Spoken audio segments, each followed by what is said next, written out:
Betul betul.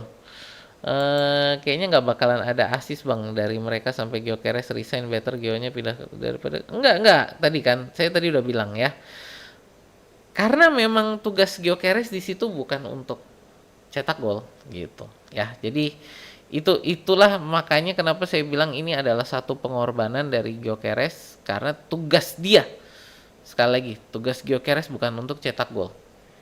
Tugas Gyökeres ini adalah membuka ruang buat Saka, buat Martinelli atau siapapun yang ada di sayap, untuk Madueke, untuk Martinelli atau Trossard gitu. Tugas dia di situ. Makanya kemarin dari saya kalau boleh dilihat itu untuk dua golnya Madueke ya. Dua golnya Madueke itu silakan dilihat untuk apa namanya? Untuk tayang ulangnya. Untuk gol yang pertama itu Gyökeres tuh berlari ke, berarti kalau dari sisinya Arsenal ya, dari sisinya Arsenal tuh Gyökeres tuh bergerak ke kanan.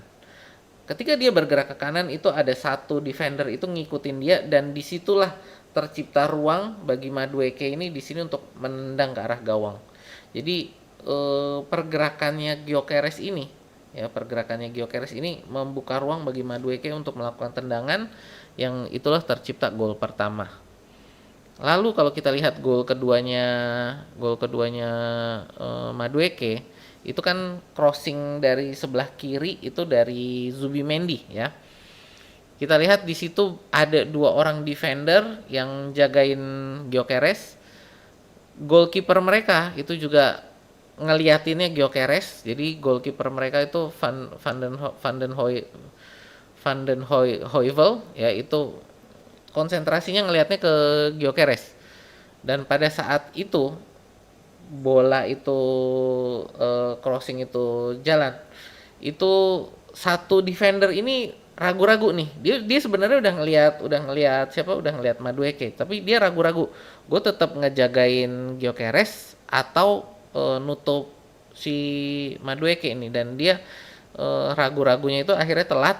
Madueke udah lari gitu. Jadi ya sekali lagi kalau buat saya ini bukanlah keegoisan dari pemain-pemain sayap kita atau midfield kita, tapi memang itulah tugasnya Gyökeres ya. Jadi boleh boleh teman-teman lihatlah pergerakan Gyökeres ini ketika tanpa bola gitu ya. Itu tugas yang diberikan. Saya berani ngomong ini karena setelah saya lihat berkali-kali ini Gyökeres ini kayaknya mainnya ini dia tugasnya yang diberikan itu adalah memang untuk memberi ruang gitu. Jadi untuk supaya defender ini nempel ke dia, dan itu juga yang dilakukan oleh Merino ketika Merino jadi striker itu. Cuman kalau Merino itu lebih kayak nggangguin defender gitu. Jadi kalau Merino itu lebih kayak nggangguin defender supaya defender berkonsentrasi ke dia. Tapi kalau untuk Gyökeres itu dia nggak perlu ngegangguin. Gyökeres ini udah dari postur dia yang postur badan dia yang gede, terus juga nama dia musim kemarin pencetak gol yang luar biasa banyak, itu membuat defender tuh udah ngejagain dia gitu. Dan ya itu jadi tugas dia di situ gitu ya. Bisa jadi Gio jadi backnya lini serang supaya back lawan tidak bisa menjangkau pemain kita yang sedang dalam posisi kosong dan siap eksekusi. Nah itu kan, jadi bahwa Gyökeres ini perannya ini memang bukan untuk cetak gol gitu loh. Jadi intinya yang mungkin saya mau ngomong adalah Gyökeres ini perannya bukan untuk cetak gol, peran dia nih jadi magnet defender lah gitu ya.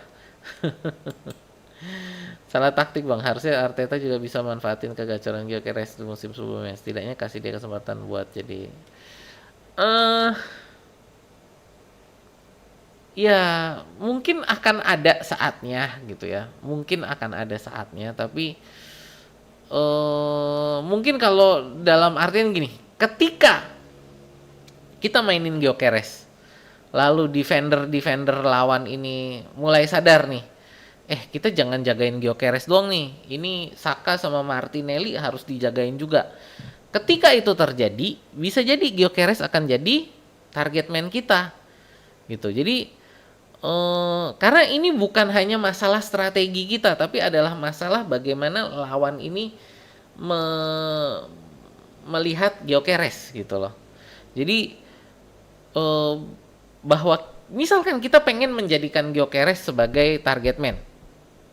Kalau dari sisi strategi kita bisa sih kita lakukan, tapi kan kita juga harus ngelihat reaksi tim lawan ini kayak gimana gitu. Jadi menurut saya kita akan menjadikan Gyökeres ini target man kalau reaksi lawan ini sudah melihat Gyökeres ini oke, kita harus jaga nih, defender kita harus kita bagi nih, jangan cuman ke Gyökeres semua, itu ada yang jagain Saka, itu ada yang jagain Martinelli gitu kan. Nah ketika itu terjadi, defense mereka lebih stretch, defense mereka lebih terbagi gitu ya, disitulah menurut saya mungkin kita akan menjadikan Gyökeres sebagai target man. Tapi kalau itu nggak terjadi, menurut saya Arteta akan tetap pada eh, strategi sekarang. Gyökeres ini jadi magnet defender gitu, ya.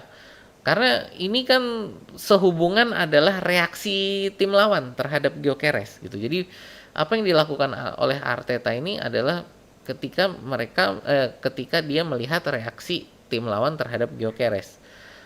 Ya reaksi mereka langsung untuk ngejagain 2-3 defender untuk jagain Gyökeres.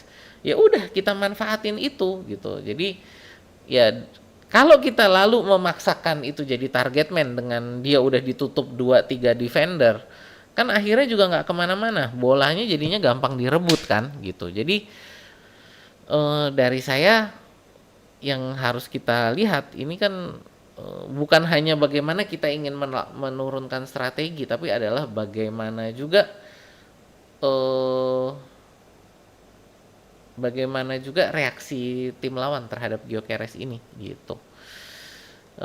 Emang bapuk taktik ini mah bang Artetanya ya, ya itu yang tadi kan kalau dari saya ya ya bukan itu adalah strategi yang memanfaatkan kelengahan lawan gitu loh. Jadi bukan bukan dari karena gini, kalau Arteta menjadikan Gyökeres sebagai magnet defender, tapi defendernya juga nggak mau ngejagain Gyökeres, kan nggak bisa juga strategi itu berjalan, betul nggak?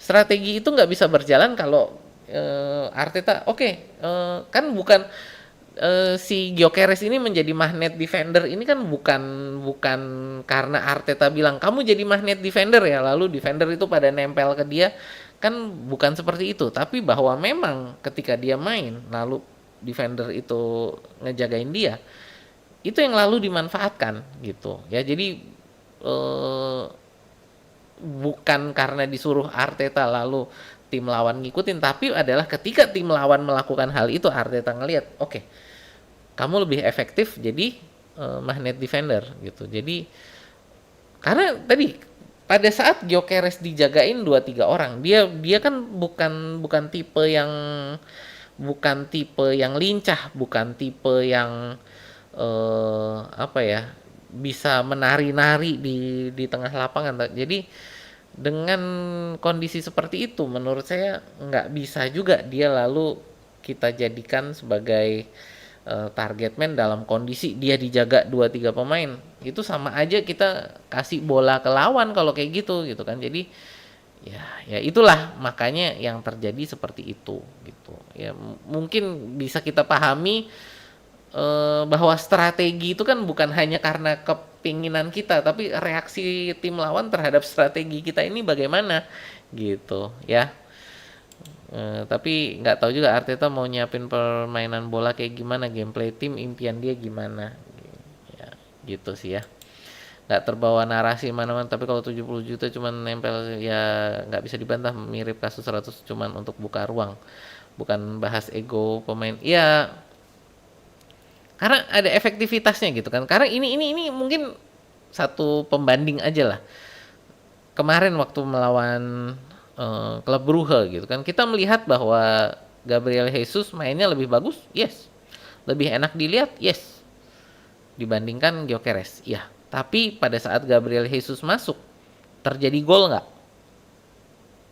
Berbeda dengan ketika Gyökeres ada di lapangan. Gyökeres mainnya kelihatannya enak dilihat nggak permainannya Gyökeres? Enggak. Gyökeres menonjol nggak? Enggak. Tapi pada saat dia main 3 gol tercipta gitu. Yang tadi saya bilang bahwa 2 menurut saya pribadi ini menurut saya pribadi ya. 2 itu karena pergerakannya Gyökeres. Golnya Madueke itu dua-duanya menurut saya itu karena pergerakannya Gyökeres.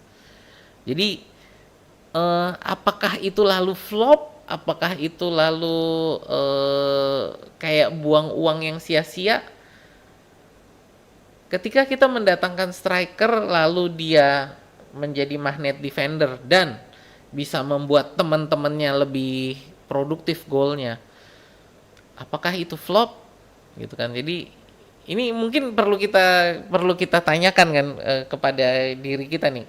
Kita melihat strateginya, apakah kita hanya melihat Gyökeres ini harusnya menjadi mesin gol atau Gyökeres ini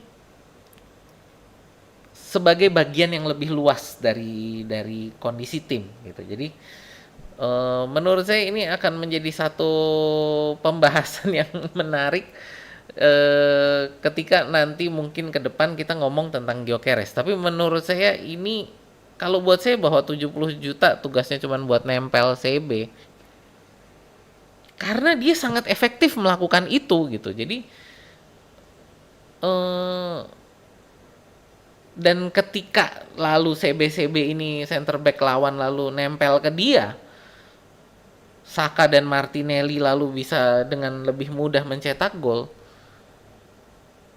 Menurut saya itu jadi 70 juta yang dibayarkan dengan sangat baik. Ya, jadi itu menurut saya itu menjadi 70 juta yang kita gunakan dengan sangat baik karena golnya tetap tercipta dengan dia ada di lapangan. Walaupun gol itu bukan dari dia gitu. Jadi ini yang saya ngomong gitu kan di forum-forum kemarin. Ketika Jesus masuk lebih bagus mainnya, lebih enak dilihat mainnya, tapi terjadi gol nggak? Nggak ada. Gyökeres mainnya menonjol nggak kelihatan. Enak dilihat nggak? Nggak. Tapi ketika dia ada di lapangan 3 gol. Walaupun bukan dari dia. Tapi tadi menurut saya 2 gol itu peran dia ada di situ. Ya. Ya, apa ya? Ya, ada plus minusnya. Tapi ya sekali lagi ini pendapat saya pribadi. Silakan dari teman-teman mungkin punya pendapat sendiri. It's okay gitu ya. Gabjes baru sembuh gak tanding 11 bulan jadi jangan jadi starter. Ya nggak ya mungkin kalau menurut saya sih tadi untuk Wolves bisa lah gitu lah. Bisa lah jadi starter untuk Wolves tapi ya nanti kita lihat gitu ya. Masuk Bang Os, selamat malam kita tidur dulu. Oke. Ya ini jadi kelamaan kita ngebahas Gyökeres ya. Ini jadi molor nih pembicaraan kita karena kita bahas Gyökeres. Gyökeres akan sulit kalau sampai Havertz, Jesus menyala lagi karena game time-nya pasti dibagi. Saat Merino main bagus, Gyökeres dicadangkan.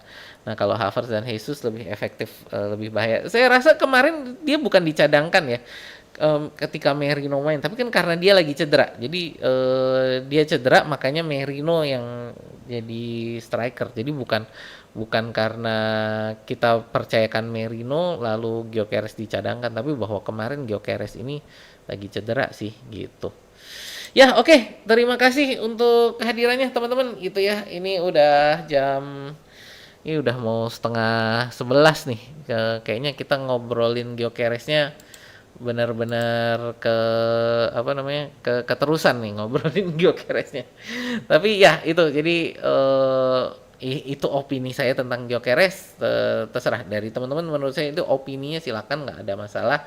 Tapi ya buat saya bahwa Gyökeres ini bukan flop, dia didatangkan untuk menciptakan gol, bahwa bukan dia yang mencetak gol tapi menurut saya dia menciptakan gol.